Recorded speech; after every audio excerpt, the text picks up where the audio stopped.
இது பார்த்தா உங்களுக்கு தெரியுதுங்களா? அங்கே சைடில் தண்ணி ஊறிக்கிட்டு இருக்குல்ல, அதுதான் கோதாவரி தண்ணி அங்கே ஊறிக்கிட்டே இருக்கும். இது வந்து பிரம்மா, விஷ்ணு, சிவன் அப்படின்னு சொல்லிட்டு 3 பேரும் குறிக்கிற மாதிரி 3 ஆரமர் போட்டிருப்பாங்க. இதுதான் உங்களுக்கு வந்து ஜோதிர்லிங்க தரிசனம். திரம்பகேஸ்வரர் ஜோதிர்லிங்க தரிசனம் நாசிக்கா. அந்த 3 இடத்துலையும் நூல் வச்சு வஸ்திரம் மாதிரி வச்சு அதுக்கு அர்ச்சனைலாம் பண்ணி விபூதி அபிஷேகம்லாம் உங்களுக்கு பண்ணுவாங்க. ரொம்ப அருமையாக இருக்கும். நம்ம நேரில் போனால் கூட இவ்வளோ க்ளோஸ்அப்பில் பார்க்கவே முடியாதுங்க. இந்த வீடியோவில் எவ்வளோ அழகாக க்ளோஸ்அப்லாம் காட்டுறாங்க பாருங்கள். கீழே அந்த கோதாவரி தண்ணி ஊறிக்கிட்டே இருக்கு பாருங்கள். இதை சுற்றி தான் அபிஷேகம் பண்ணிக்கிட்டே இருப்பாங்க. அந்த தண்ணி ஊற மேலே வர எடுத்து வெளியே ஊற்றிக்கிட்டே இருப்பாங்க.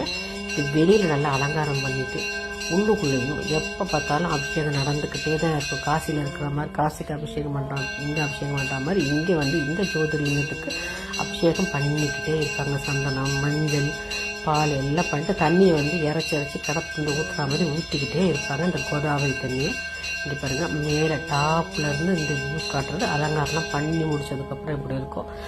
நம்ம அங்கே நேராக போனால் கூட இவ்வளோ தெளிவாக நம்மளால் பார்க்க முடியாதுங்க. அருமையான ஒரு தரிசனம் நிற்கிறேன்.